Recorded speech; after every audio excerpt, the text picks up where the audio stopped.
केंद्रीय मंत्री अन्नपूर्णा देवी ने कहा, प्रधानमंत्री के नेतृत्व में देश की अर्थव्यवस्था निरंतर हो रही मजबूत। सामूहिकता की ताकत से विकसित भारत के संकल्प को सिद्धि तक पहुंचाने पर जोर। रांची में रक्षा राज्य मंत्री से मिले भाजपा कार्यकर्ता और सामाजिक संगठनों के प्रतिनिधि। विभिन्न मुद्दों पर बातचीत। जरूरतमंदों के बीच कंबल का भी किया वितरण।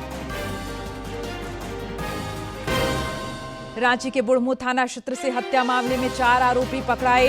लातेहार से करीब 10 लाख की अफीम लेकर रांची पहुंचा तस्कर गिरफ्तार। पलामू से फर्जी आईएएस पकड़ाया। और मरांग गोम के जयपाल सिंह मुंडा को जयंती पर किया गया नमन। खूंटी में हॉकी टूर्नामेंट। शहीद रणधीर वर्मा को शहादत दिवस पर धनबाद में दी गई श्रद्धांजलि।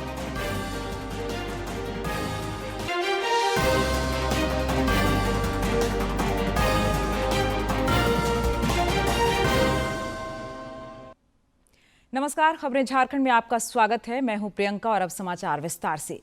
प्रधानमंत्री नरेंद्र मोदी ने कहा है कि भगवान बुद्ध द्वारा दिखाया गया मार्ग और ज्ञान समस्त मानवता के लिए है और उनके पवित्र अवशेष मात्र कलाकृतियां नहीं बल्कि देश की विरासत का अभिन्न अंग हैं। प्रधानमंत्री ने आज नई दिल्ली में भगवान बुद्ध से संबंधित पीपरहवा अवशेषों की भव्य अंतर्राष्ट्रीय प्रदर्शनी का शुभारंभ किया। उन्होंने कहा कि यह प्रदर्शनी भगवान बुद्ध के महान विचारों को लोकप्रिय बनाने के साथ ही यह युवाओं और संस्कृति के बीच संबंधों को मजबूत बनाएगी।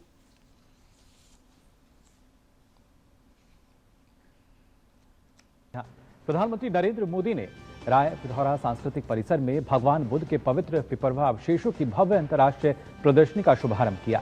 इस प्रदर्शनी में 1 सदी से अधिक समय बाद वापस लाए गए पिपरवा अवशेषों के साथ साथ राष्ट्रीय संग्रहालय नई दिल्ली और भारतीय संग्रहालय कोलकाता के संरक्षित पिपरवा के प्रमाणिक अवशेष और पुरातात्विक सामग्री भी प्रदर्शित की गई। यह प्रदर्शनी भगवान बुद्ध के महान विचारों को और अधिक लोकप्रिय बनाने की सरकार की प्रतिबद्धता के अनुरूप है। यह देश के युवाओं और इसकी समृद्ध संस्कृति के बीच संबंध बढ़ाने का भी एक प्रयास है। तो आप बता दें, न सिर्फ पवित्र प्रवाह अवशेष जो है उनकी प्रदर्शनी, बल्कि इस दौरान प्रधानमंत्री ने बताया कि किस तरीके से भगवान बुद्ध की अगर बात की जाए, उनके जो बात आज के समय में अगर देखा जाए वो फलीभूत होती नजर आती है और तमाम वो संदेश जो कि कहीं ना कहीं आज के समय के हिसाब से काफ़ी प्रासंगिक हैं। इसके साथ साथ प्रधानमंत्री ने जिक्र किया कि कैसे लगातार भारत उनके संदेश को पूरी दुनिया तक पहुंचा रहा है। ये धरती भगवान बुद्ध की है और हम युद्ध की बात नहीं करते। साथियों, भगवान बुद्ध की हमारी ये साझा विरासत इस बात का भी प्रमाण है कि भारत सिर्फ पॉलिटिक्स, डिप्लोमेसी और इकोनॉमी से ही नहीं जुड़ता, बल्कि हमारा जुड़ाव कहीं गहरा है। हम मन और संवेदनाओं से जुड़े हैं। हम आस्था और अध्यात्म से भी कनेक्टेड हैं। साथियों, भारत केवल भगवान बुद्ध के पावन अवशेषों का संरक्षक नहीं है, बल्कि उनकी परंपरा का जीवंत वाहक भी है। पिपरवा, वैशाली, देवनी मोरी और नागार्जुन कोंडा जैसे प्राप्त भगवान बुद्ध से जुड़े अवशेष बुद्ध के संदेश की जीवित उपस्थिति है। भारत ने इन अवशेषों को साइंस और अध्यात्म हर रूप में संभाला है, सहेजा है। साथियों, भारत का ये भी निरंतर प्रयास रहा है कि दुनिया में बौद्ध विरासत से जुड़े भी स्थान हो, जो भी स्थान हो, उनके विकास के लिए हम यथासंभव योगदान दे सकें।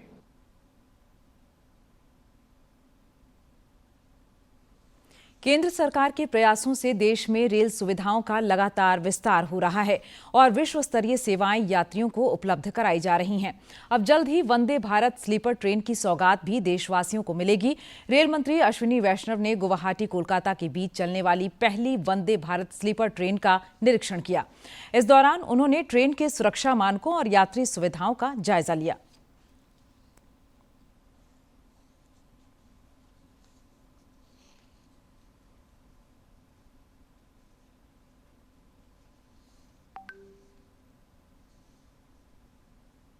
इधर संताल परगना के दौरे से लौटने के क्रम में राज्यपाल संतोष कुमार गंगवार का बोकारो में उपायुक्त और पुलिस अधीक्षक ने तिलमच्चो ब्रिज पर पुष्प गुच्छ देकर अभिनंदन तथा स्वागत किया। गौरतलब है कि राज्यपाल ने देवघर बाबा धाम और दुमका बासुकीनाथ धाम में कल विधि विधान पूर्वक पूजा अर्चना की थी। इससे पहले आज दुमका से राज्यपाल की रवानगी के वक्त उन्हें लोक भवन में गार्ड ऑफ ऑनर दिया गया। जिला प्रशासन की ओर से उन्हें स्मृति चिन्ह भी भेंट किया गया, जिसके बाद श्री गंगवार देवघर और दुमका का 2 दिवसीय दौरा संपन्न कर सड़क मार्ग से रांची की ओर रवाना हुए।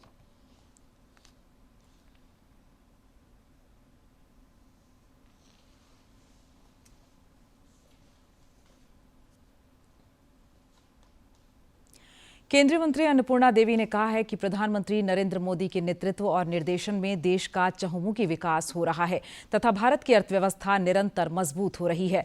उन्होंने कहा कि सामूहिकता की ताकत से विकसित भारत का संकल्प सिद्धि तक पहुंचेगा। भारत के जो अर्थव्यवस्था है, माननीय प्रधानमंत्री जी के नेतृत्व में उनके सूझबूझ, उनके दूरदृष्टि की वजह से आज लगातार बढ़ रहा है और ये हम सबके लिए खुशी है कि ये जो तीसरी बड़ी अर्थव्यवस्था की ओर भारत बढ़ रहा है। निश्चित तौर पे प्रधानमंत्री जी ने जो आत्मनिर्भर भारत, विकसित भारत का जो संकल्प है, यानी आज हर किसी महिला इस चौथी बड़ी अर्थव्यवस्था में हर किसी का इसमें भूमिका रहा है। हमारी इसमें बहुत बड़ी संख्या में चाहे स्टार्टअप हो, चाहे महिलाएं हो, निश्चित तौर पे अर्थव्यवस्था में उनकी भी अहम भूमिका और रोल है।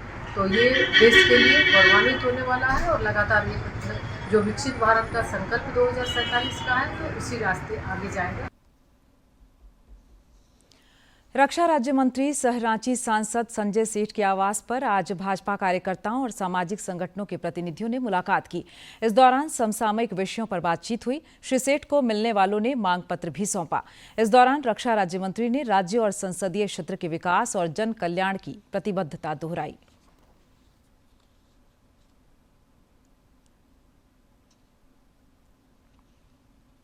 और अब बात पेसा नियमावली की। राज्य सरकार द्वारा पेसा नियमावली को लेकर जारी अधिसूचना के बाद ठंड के मौसम में राजनीति का तापमान बढ़ गया है। सत्ता पक्ष जहां इसे ऐतिहासिक पहल करार दे रहा है, वहीं विपक्ष ने इसे पेसा कानून की आत्मा को खत्म करने की साजिश करार दिया। रिपोर्ट। पेसा नियमावली के प्रावधानों के सार्वजनिक होने के साथ सत्ता के गलियारे में गर्माहट बढ़ गई है। कांग्रेस के प्रदेश प्रवक्ता राकेश सिन्हा और राजद के प्रदेश प्रवक्ता मनोज कुमार ने पेसा प्रावधानों की सराहना करते हुए कहा कि इससे ग्राम सभा मजबूत होगी और जनजातीय इलाकों का समग्र विकास हो सकेगा। पेसा कानून लागू करने से लगभग 15 जिला इससे लाभान्वित होंगे। पंचायत जल जंगल जमीन की रक्षा होगा, जो वर्षों से इसकी लड़ाई यहाँ के आदिवासी मूलवासी लड़ते आए हैं। आदिवासियों का वर्षों का सपना पूरा हुआ। और पेसा कानून इस राज्य की जनता की चिर परिचित मांगे थी। उन मांगों को हमने अमली जामा पहनाने का काम किया। पेसा कानून लागू होने से जहां एक और इस राज्य में ग्राम सभा मजबूत होगा, वहीं जनजातीय समुदाय के लोगों का पारंपरिक व्यवस्था जो है वो भी मजबूत होगी। तो स्वाभाविक तौर पे पेसा कानून इस राज्य के लिए, इस राज्य की अस्मिता के लिए, इस राज्य के संरक्षण के लिए। इधर भाजपा के वरिष्ठ नेता अमर कुमार बावरी ने भी कहा है कि पेसा नियमावली के प्रावधानों से राज्य के लोगों को घोर निराशा हुई है। राज्य सरकार ने पेसा कानून की आत्मा को खत्म करने का काम किया है। परंपरागत कह करके इस पूरे मामले को, इस पूरी व्यवस्था को उन्होंने छिपाने का काम किया है, एक आवरण देने का काम किया है, जिसके माध्यम से आप कोई भी रूढ़िजन नहीं भी हैं और रूढ़िवादी परंपराओं का आप संबंध नहीं भी करते हैं, तो आप उसको उसमें ले सकते हैं। ऐसा एक छद्म रूप से एक रास्ता सरकार ने दिया है, इसको स्पष्ट नहीं किया है। जो विभिन्न प्रकार के जो खनिज उत्पाद है, लघु उत्पाद है, जो वन उपज है, जो जल स्रोत है, उनके प्रबंधन की जो बातें हैं, जिसमें शक्ति जो है ग्राम सभा को दी गई है, वहां उनके अधिकारों को रिस्ट्रिक्ट करने का, उनके अधिकारों को कम करने का और उनके अधिकारों को डीसी के माध्यम से सरकार के अधीन रखने का एक नियमन दिया गया है। राज्य में पेशा कानून को लेकर आरोप प्रत्यारोप का यह सिलसिला आगे भी जारी रह सकता है। डीडी न्यूज के लिए रांची से असीम की रिपोर्ट। केंद्रीय कैबिनेट सचिव टीवी सोमनाथन ने कहा है कि प्रधानमंत्री नरेंद्र मोदी के प्रमुख कार्यक्रम प्रगति के माध्यम से देश भर में बड़ी परियोजनाओं के कार्यान्वयन में तेजी आई है। श्री मोदी ने 10 वर्ष पूर्व समन्वय और निगरानी को मजबूत करने के लिए प्रगति बैठकों का सिलसिला शुरू किया था। इसकी अब तक 50 बैठकें हो चुकी हैं। एक रिपोर्ट।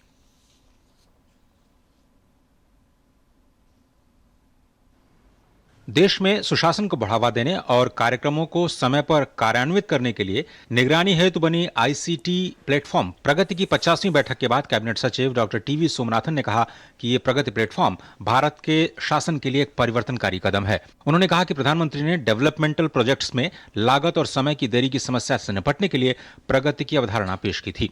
उन्होंने कहा कि ये विभिन्न साझेदारों के बीच वास्तविक समय में सहयोग को बढ़ाता है। साथ ही उन्होंने बताया कि पिछले 10 वर्षों में 85 लाख करोड़ रुपए से ज्यादा की 3,300 परियोजनाओं की समीक्षा की गई है। 61 सरकारी योजनाओं और 36 क्षेत्रों में शिकायतों का समाधान भी प्रगति में शामिल है।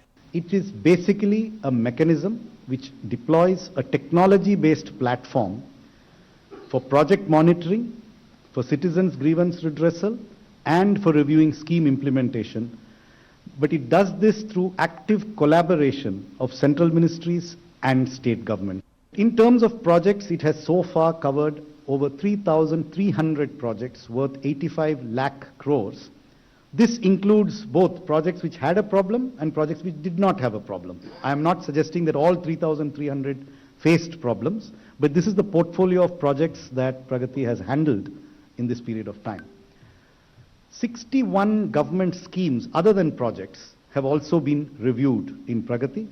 पिछले 10 वर्षों में रेलवे में हुई प्रगति पर रेलवे बोर्ड के चेयरमैन सतीश कुमार ने कहा कि रेल संबंधी 1437 मुद्दों का समाधान किया जा चुका है।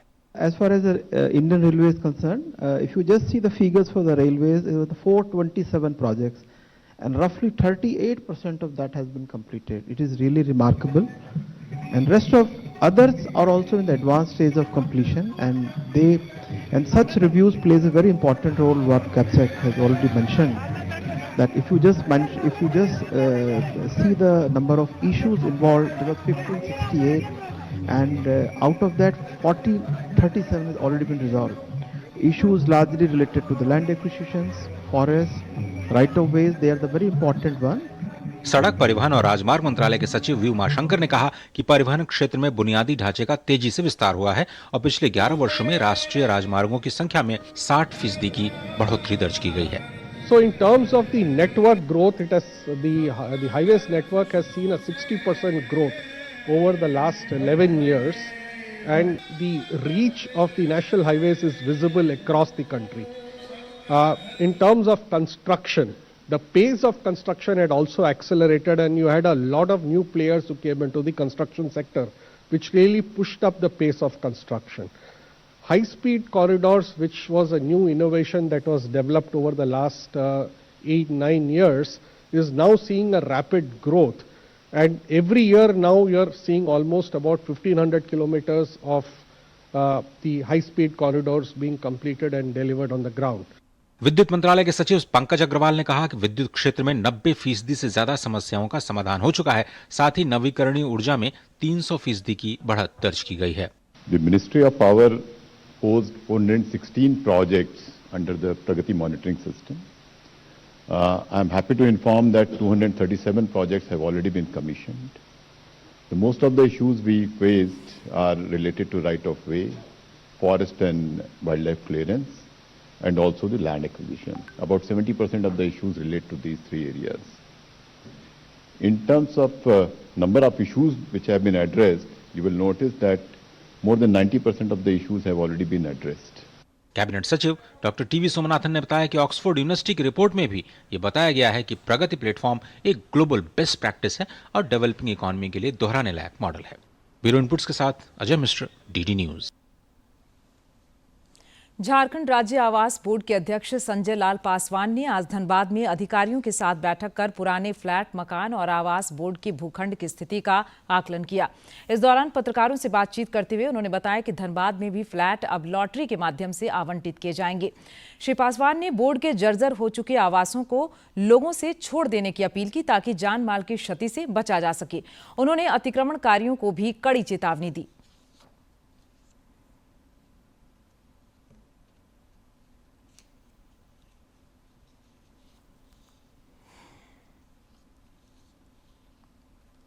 तो हम लोग बहुत लोगों को बोला कि खाली करने के लिए कि आप खाली कर दो, क्योंकि जब आवास गिर जाएगा तो इसका गारंटी कौन लेता है।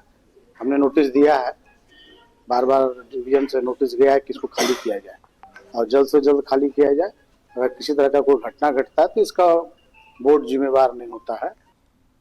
राजधानी रांची में आज से 2 दिवसीय ऑल इंडिया जजेस बैडमिंटन चैंपियनशिप की शुरुआत हुई। चैंपियनशिप में 9 राज्यों के न्यायाधीश भाग ले रहे हैं। झारखंड उच्च न्यायालय के मुख्य न्यायाधीश तरलोक सिंह चौहान ने चैंपियनशिप का उद्घाटन करते हुए फिटनेस का मंत्र दिया।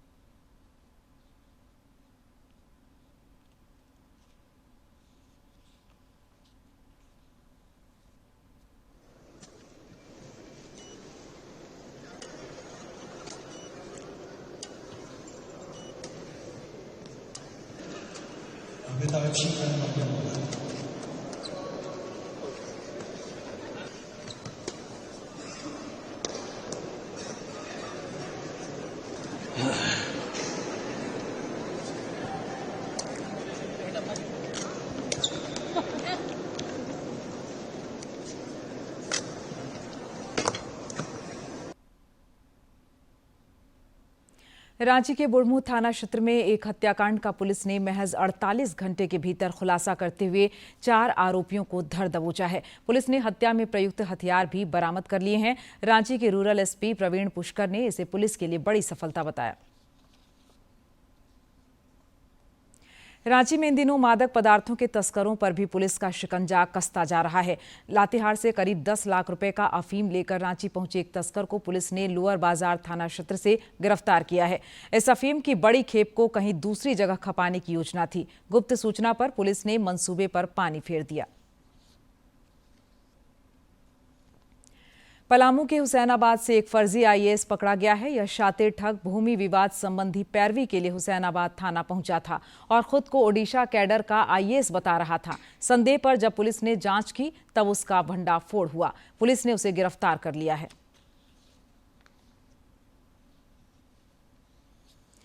पड़ोसी राज्य छत्तीसगढ़ के बीजापुर और सुकमा में सुरक्षा बलों और नक्सलियों के बीच हुई मुठभेड़ में 14 नक्सलियों के शव बरामद हुए हैं। बीजापुर और सुकमा जिले में सुरक्षा बलों और माओवादियों के बीच मुठभेड़ जारी है। अब तक मुठभेड़ वाली जगहों से करीब 14 नक्सलियों के शव बरामद किए गए हैं, जिनमें बीजापुर जिले से 2 और सुकमा से जो 12 शव हैं वो अभी तक बरामद किए जा चुके हैं। माओवादियों के शव और साथ साथ अगर देखा जाए इन दोनों ही जिलों में लगातार जो सुरक्षा बल हैं उनका एक एक्शन यहाँ देखने को मिल रहा है। उन्होंने सशस्त्र माओवादियों की पुख्ता सूचना मिलने पर ये पूरी कार्रवाई की, जिसमें अभी तक जो 14 शव हैं वो मिले हैं। झारखंड अलग राज्य के प्रणेता और हॉकी के दिग्गज मरांग गोमके जयपाल सिंह मुंडा की आज 123वीं जयंती मनाई जा रही है। राज्यपाल संतोष कुमार गंगवार और मुख्यमंत्री हेमंत सोरेन ने जयपाल सिंह मुंडा की जयंती पर उन्हें याद कर आदिवासी अधिकारों और स्वशासन का मुखर प्रहरी बताया। केंद्रीय मंत्री अन्नपूर्णा देवी, संजय सेठ और नेता प्रतिपक्ष बाबूलाल मरांडी समेत अन्य गणमान्य लोगों ने उन्हें श्रद्धांजलि अर्पित की है। इधर रांची में हॉकी इंडिया के महासचिव भोलानाथ सिंह ने मरांग गोमके को उनकी जयंती पर भावपूर्ण श्रद्धांजलि अर्पित की। संयोग की बात है कि उन्हीं के नाम पर बने स्टेडियम में इन दिनों महिला हॉकी लीग का भी आयोजन हो रहा है।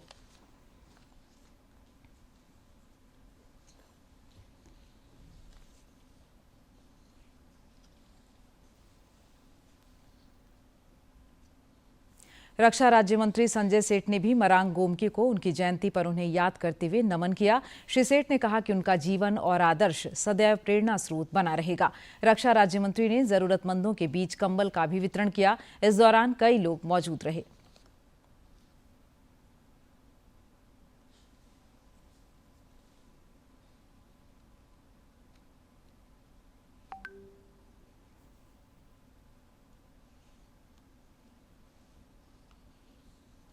मरांग गोमके जयपाल सिंह मुंडा की 123वीं जयंती के अवसर पर रांची में फुटबॉल टूर्नामेंट का आयोजन किया गया।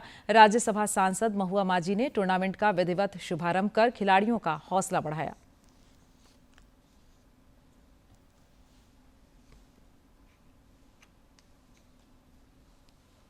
मरांग गोमके जयपाल सिंह मुंडा की 123वीं जयंती के अवसर पर केंद्रीय सरना समिति की ओर से रांची में फुटबॉल टूर्नामेंट का आयोजन किया गया है। डॉक्टर श्यामा प्रसाद मुखर्जी विश्वविद्यालय मैदान में आयोजित फुटबॉल टूर्नामेंट में राज्यसभा सांसद महुआ माझी शामिल हुईं। उन्होंने कहा कि सरकार खेल प्रतिभाओं को बढ़ावा देने के उद्देश्य से खेल और खिलाड़ियों के लिए विभिन्न योजनाएं चला रही हैं। झारखंड के खिलाड़ियों में प्रतिभा बहुत है, उनको सिर्फ मौका मिलना चाहिए, प्लेटफॉर्म मिलना चाहिए। उन्होंने प्लेटफॉर्म दिया उनको, इसके लिए इस तरह से लोगों को भी एनकरेजमेंट मिलता है। कई लोग इस तरह का आयोजन देख के खुद से भी आयोजन करते हैं, खिलाड़ियों को बुलाते हैं। 5 दिवसीय फुटबॉल टूर्नामेंट में विभिन्न जिलों की कुल 16 टीमें शिरकत कर रही हैं। समापन के अवसर पर 4 विजेता टीमों को सम्मानित किया जाएगा। डॉक्टर श्यामा प्रसाद मुखर्जी विश्वविद्यालय फुटबॉल मैदान में करा रहे हैं और सभी लोगों का सहयोग मिल रहा है। और ये जो कार्यक्रम है 16 टीम का मैच होगा, 16 खिलाड़ी इसमें इन्वॉल्व करेंगे, 5 दिवसीय होगा और ये रोमांचक मैच अभी चल रहा है। फुटबॉल टूर्नामेंट में पहला मैच दीपक ब्रदर्स और लकड़ा ब्रदर्स के बीच हुआ। टूर्नामेंट में शामिल खिलाड़ी खासे उत्साहित दिखे। उन्होंने टूर्नामेंट को खिलाड़ियों के हित में बेहतर अवसर बताया। यह टूर्नामेंट में बहुत अच्छा लग रहा है और हम लोग का टीम अभी उतरा है मिश्रगुंदा लकड़ा ब्रदर, तो हम लोग जीतेंगे यहाँ इस टूर्नामेंट में। इस अवसर पर इतना बड़ा टूर्नामेंट निकाला गया, उससे हम लोग बहुत अच्छा लग रहा है और इतना सौभाग्य प्राप्त हुआ हम लोग को कि यहाँ हम लोग का टूर्नामेंट खेलने का मौका मिला है। इस तरह के टूर्नामेंट के आयोजनों से जहां एक ओर हम देश के महानायकों की जीवन गाथा से अवगत होते हैं, वहीं दूसरी ओर खेल प्रतिभाओं को बढ़ावा मिलता है। डीडी न्यूज के लिए रांची से सहयोगी विकास कुमार के साथ प्रणय प्रबोध की रिपोर्ट। धनबाद ने आज अपने जांबाज सपूत और अशोक चक्र से सम्मानित शहीद रणधीर वर्मा को 35वीं शहादत पर याद करते हुए उन्हें नमन किया। एक रिपोर्ट।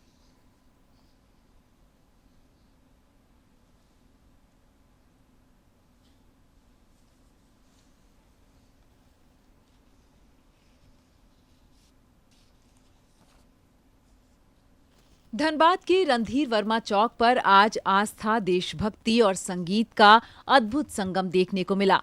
अवसर था बैंक डकैतों से लोहा लेते हुए अपने प्राणों की आहुति देने वाले वीर पुलिस अधिकारी रणधीर प्रसाद वर्मा की शहादत को याद करने का। जिला प्रशासन की ओर से गार्ड ऑफ ऑनर पेश किए जाने के बाद शहीद की पत्नी सहपूर्व केंद्रीय मंत्री रीता वर्मा, उपायुक्त आदित्य रंजन और एसएसपी प्रभात कुमार सहित कई गणमान्य लोगों ने प्रतिमा पर पुष्प अर्पित किए। श्रद्धांजलि सभा में उस वक्त रूहानी छटा बिखर गई जब पद्मश्री डॉक्टर भारती बंधु ने अपनी गायकी के जरिए शहीद को संगीतमय नमन किया। धनबाद की जनता हमेशा बड़े प्यार से, बड़ी श्रद्धा से इनको याद करती है और कुछ हम लोग को विशेष परिश्रम नहीं करना पड़ता, फिर भी धीरे धीरे धूप बढ़ेगी, देखिए लोग खुद ही आते जुट जाते हैं दूर दराज से। और यहाँ के प्रशासन ने भी हमेशा सहयोग किया है, इस साल भी देख ही रहे हैं हम लोग, तो मैं सबों की बहुत आभारी हूँ। मातृभूमि के लिए कोई भी बलिदान कम है। जो भी करना हो, हम अपना जीवन त्याग करके, सिर्फ पुलिस के लोग ही नहीं या सेना के लोग ही नहीं, कॉमन मैन का भी एक कर्तव्य है कि अगर मातृभूमि की पुकार हो तो वो सर्वस्व बलिदान करते हैं। वर्ष अंत में मुख्य समाचार एक बार फिर।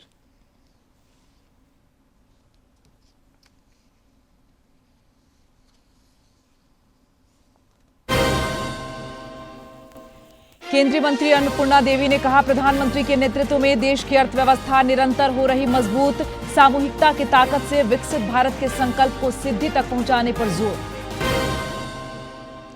रांची में रक्षा राज्य मंत्री से मिले भाजपा कार्यकर्ता और सामाजिक संगठनों के प्रतिनिधि, विभिन्न मुद्दों पर बातचीत, जरूरतमंदों के बीच कंबल का भी किया वितरण।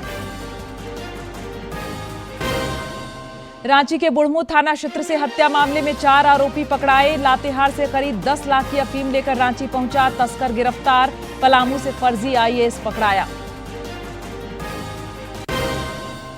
और मरांग गोम के जयपाल सिंह मुंडा को जयंती पर किया गया नमन, खूंटी में हॉकी टूर्नामेंट, शहीद रणधीर वर्मा को शहादत दिवस पर धनबाद में दी गई श्रद्धांजलि।